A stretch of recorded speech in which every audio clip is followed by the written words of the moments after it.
Hey, welcome back, Therapy Flow community.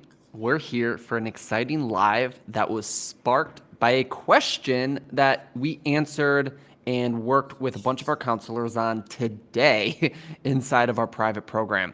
So we figured, why wait to bring you guys the juice, so to speak, and let's kind of take the same question that several of our counselors that we work with one-on-one were asking, and just kind of lay it all out there for you guys in the community to get the same value from today, because it's such an important and pertinent question. And that is, how do I convert clients who say they want to use insurance when I'm a cash pay only therapist, right? How do I get all these people who say they want to use insurance and not just disqualify them right away and say, hey, I can't work with you, or hey, you can't afford me, but maybe convert some of them still into paying clients at the cash rate that you want to charge? Yeah, I think what's kind of interesting here is a lot of counselors will create their ideal persona around someone being able to or wanting to do cash pay. And I think that's kind of a little bit of a backwards way to look at it, because anyone could cash pay. Anyone could, like, theoretically, anyone could cash pay. It may not be logistically the right thing for them, or it may just logistically be a different decision that needs to be made then. And so to kind of walk through this a little bit more, how I can kind of explain this is, if you take like a segment of the marketplace, most of the individuals in any given segment will likely have insurance that they're already paying for. And that means that they also will likely want to use insurance, because they use insurance for healthcare. They'll want to use insurance for their mental health care.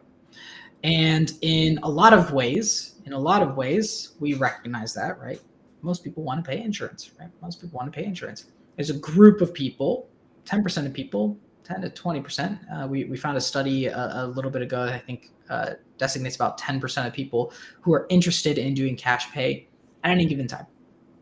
And so that's just people who are pre-programmed to want to do cash pay, or people who are educated and have the information at their disposal to make a good decision to run cash pay for themselves when it comes to their mental health care.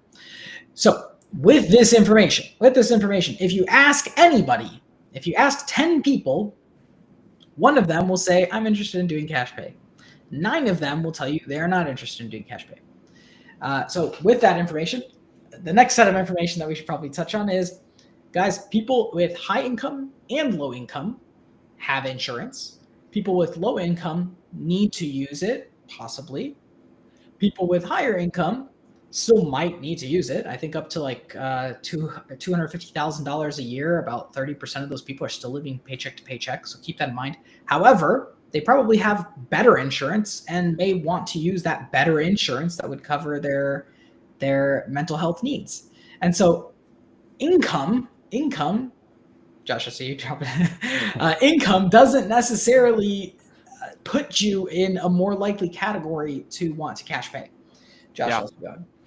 And to add one more staggering statistic, 8 out of 10 counselors, 80% of the licensed counselors in the United States are out of network / are trying to be cash pay therapist, meaning they aren't credentialed with enough insurances for it to be a statistical value to the marketplace, right? So essentially that means they're cash pay, or they're actively trying to be a cash pay only practice. About 70%, maybe more now, Attilio, of the practices we directly work with are cash pay only practices. So that kind of statistic more or less holds up as well.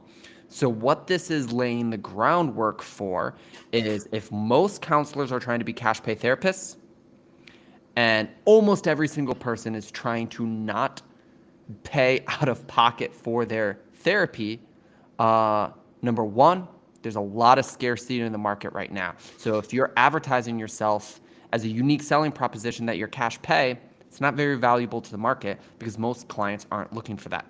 The other thing that this tells us is the market is not either very educated on the benefits or the purpose of a therapist being cash pay.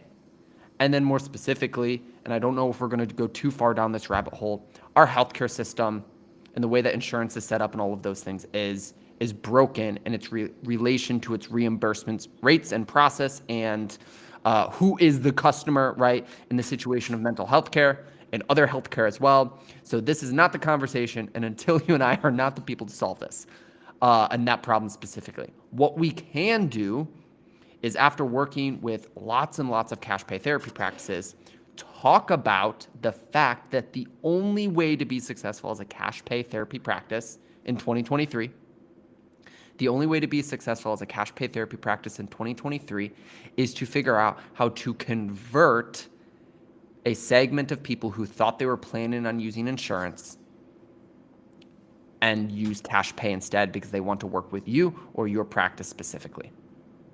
Otherwise, there's just not enough people in the marketplace, and there's more than enough counselors who would accept cash pay, right, instead of insurance. The numbers are all off. So we have to solve the problem in this fashion. So to kind of approach the problem, here, there's a few ways that we've seen be successful with cash pay. One, have a small segment of the marketplace that is consistently referred to you. So whatever that looks like, it's your niche, right? They're consistently referred to you. And because of the necessity, because you provide something that others do not provide, they are sort of pigeonholed into doing your payment method, doing things the way that you are saying need to be done. I've seen people who do in like really, we'll call it like, they do like sexual trauma essentially for specific like spiritual groups. I've seen just the gambit, divorce like remediation type situations, essentially very specific niches where you can control the flow of clients coming to you. Maybe you have a good couple relationships, and then you just essentially say, this is the way that I do things. You have to do it this way, right? I've seen people be very successful like that. I've seen people be very successful with creating an offer that solves the problems of the marketplace in a unique way, so that they give you an opportunity to kind of try out and see if paying cash is something that they could prioritize, aka prioritize their mental health, prioritize working with you, and pay cash, right? Because most people have the money. It's not really about money a lot of the times, even though they say it is. We've seen some people swing and say, I can't afford $100, and all of a sudden they're paying $250 6 months later.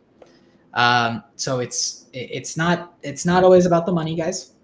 And oftentimes it's just about how they can prioritize your system, your approach, etc. And oftentimes that just comes down to, did they try you out? Do they have enough value that was presented to them to make a meaningful decision? And the third and final way would be to create an enormous amount of content or authority. The opposite angle of creating an offer that lets anyone and everyone in to try you out. The opposite end is to have the proof of burden, the burden of proof, I should say, that you are an authority and that people should want to work with you. And I've seen that happen through content creation, content like social media, like podcasts, like blogging. And essentially this is, you become a micro celebrity. You become a small celebrity that proves their worth, proves themselves through value that's being built.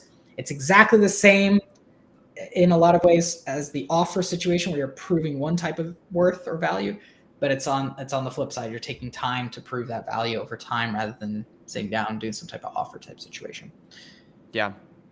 I want to even pull back a few more layers of what Attilio just described. Like that's the strategy, that's the large framework, that's the process laid out for us. Maybe to crystallize it, because we work with so many cash pay therapists, there's a couple mechanisms or a couple levers you can pull immediately to try and help you with this process. Number one is volume. If you generate more conversation from your marketing, you're going to stumble across either more people who do want to pay cash pay, right? And then more people that you can have conversations with about not using their insurance and still working with you. So first and foremost, we can attempt to solve this problem with just volume, right?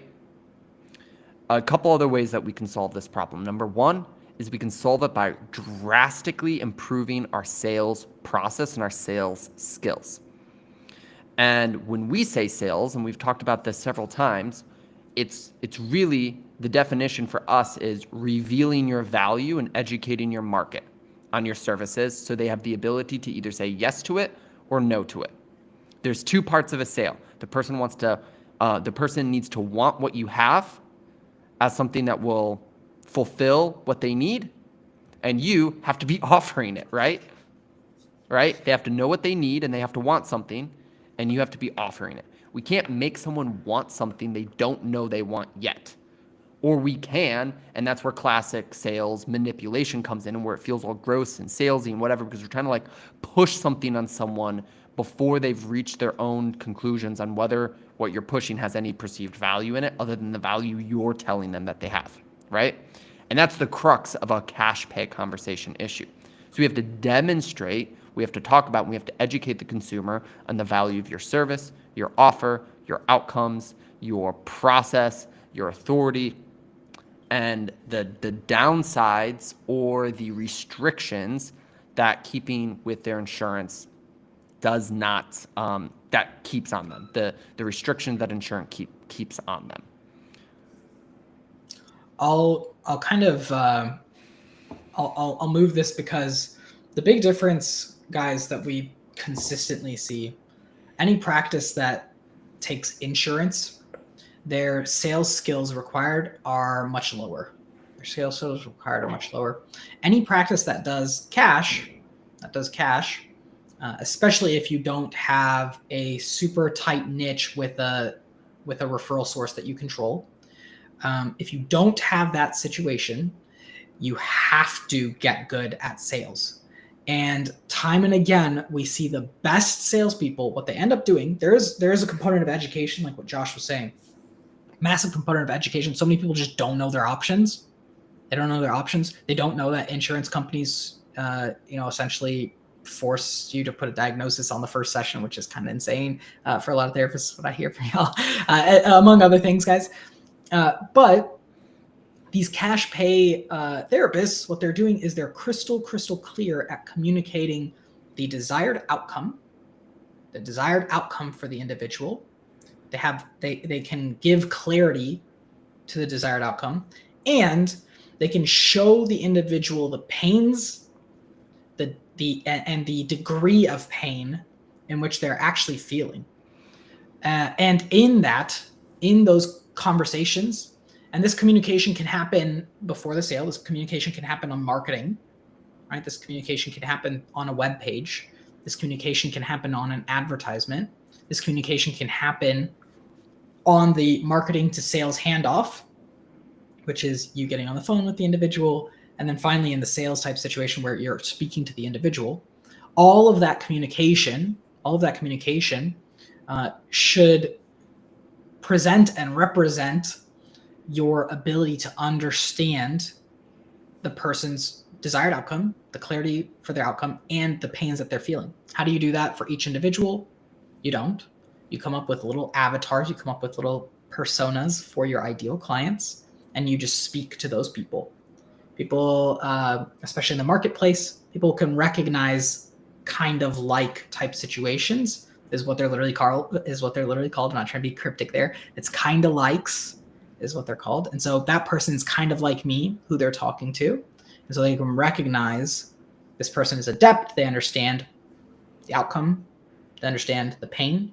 And then on a sales conversation, they can open up the pain and communicate that to the person. And you get this information by listening. Right? You get this information by listening. And I just want to say the number one mistake that we see therapists making is they immediately hear that the person saying, either in their opt-in form or in the text messages or early on in a physical phone consultation, oh, I want to use insurance. And you're like, oh, lost cause. They said they wanted to use insurance and I'm cash pay. Refer. Ah, Refer. Like, whoa.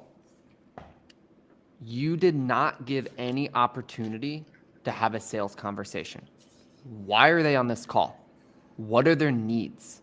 What are the other options in the marketplace separate from the money? What other options to solve their pain, their needs, their problems, and achieve the outcome that they're looking for? Because what happens if they want to use insurance and insurance does not give them the opportunity to work with anyone that can actually get them the outcome that they want? And that is the ultimate reason why someone works with you as a therapist. If you take insurance, I don't want to beat you down and say people like don't work with you because they hopefully think that you're going to get them results as well, right? But if it's not a money decision, right, because their insurance is essentially paying it, they don't have to have as much certainty typically that this specific person is going to get me results, or they have a lot more options on the table. Now, if you're a cash pay therapist, what happens if you are the only person or you're the only person that has the process to help them, or you're one of the few, or some of those things, and you didn't even give yourself the chance to reveal your value, your process, and your ability to help this person see their dream therapeutic outcome? And so by immediately referring them out and just saying, they need to use in their insurance, right? You didn't actually slow down and like figure out who is the person in front of me and can I help them? Am I their best bet? And typically you probably are. You probably are their best bet. Your skills, your expertise, your credentialing, the investment that you've made, your clinical acumen, right? They're reaching out to you and you're probably their best bet if they're an ideal client for you to receive ideal client results, right? So you're doing a disservice to them by not slowing down the conversation and having a full-blown conversation and giving them the opportunity to say yes to your plan and to your outcome that you can provide for them, even if it means setting aside their insurance. I want to make a quick clarifier too. Guys, this is for you guys to decide on a call. And when I say you guys, I mean the therapist or the admin and the client, right? You guys are sitting down and you're figuring out if you guys are a good fit together, right? That's the whole purpose of a sales type conversation. Is this going to work out? Based on the information that you're providing, based on the information that I have in my head, because we're a therapist, right? And you have information about clients, people you can help, how you might be able to help, what kind of plan you might be able to put them on, right? You guys are coming together, you're figuring out if this is a good relationship that's gonna, embark together. And so as part of that conversation, the decisions that are typically involved, some people would like to say there's cash decisions, and not everyone can pay your fee, right? Not everyone can pay your fee, like truly, or they do not see therapy, or they would not prioritize their mental health at the rate that you described. And I'll say the big 2 points that exist in this is, one, they probably don't trust you at that degree. Or there's some kind of time issue involved. So typically we'll see 2 issues. If you're on a call with someone, and they trust you and there's no issues with timing, aka they have money in the bank or they don't need to wait for, some event to happen, I'm going on vacation, whatever. If it's a good time, they trust you and you guys are the right fit, they're going to work with you. Now it's up to you to figure out the logical pathway to get them there, if that's the right decision for them. But ultimately, guys, remember, we're just looking for yeses and nos. We're not looking for they have to work with me or else. That's not the situation here. We're just looking for people to make a decision and definitively take action, which is the ultimate service that we could provide to someone. Yeah. And we see this happen a lot too. They might say no on that call, and then they might go trying some different options with their insurance, and they're going to be so impacted by this type of sales interaction, right? This type of wholeheartedness in the conversation, that they come back to you and they come back to your practice. And then they end up paying cash because you are their best bet. You are their best solution. I think you as the counselor need to elevate your value in this situation. And I think most counselors should think that they are their client's best bet to receive the therapeutic outcome that they want, if they're an ideal client for the clinician, right? If someone comes to, to me and Attilio for a certain type of service that we aren't very good at and don't offer, right? Well, we are not their best bet. But if someone comes to us and they list off the 2 or 3 things that, we are the very best at, right, in the space, we're their best bet to see that outcome for their therapy practice, right? You are their best bet for an ideal client to see their desired therapeutic outcome, and you need to elevate that in order to deliver that and talk about that and work with the client, potential client on that, because whether it's now or it's later, many of them will come back to you, or many of them will say yes, regardless of the insurance conversation. Maybe on another call, we can get into some like tactics and phrases and other things on like how to lead this conversation. We even have some previous sales content in the Facebook community that you can look up that we've done that hits on some of the themes and topics to have the type of conversation you need to have to draw this out. But don't make the number one mistake, which is I need to use insurance, and then you just kick them out, because you will convert a higher number than you probably think of people who thought they were planning on using insurance, but they're now willing to do cash pay or receive a super bill and have reimbursement or whatever it is as a result of having the type of conversation that you can have with them.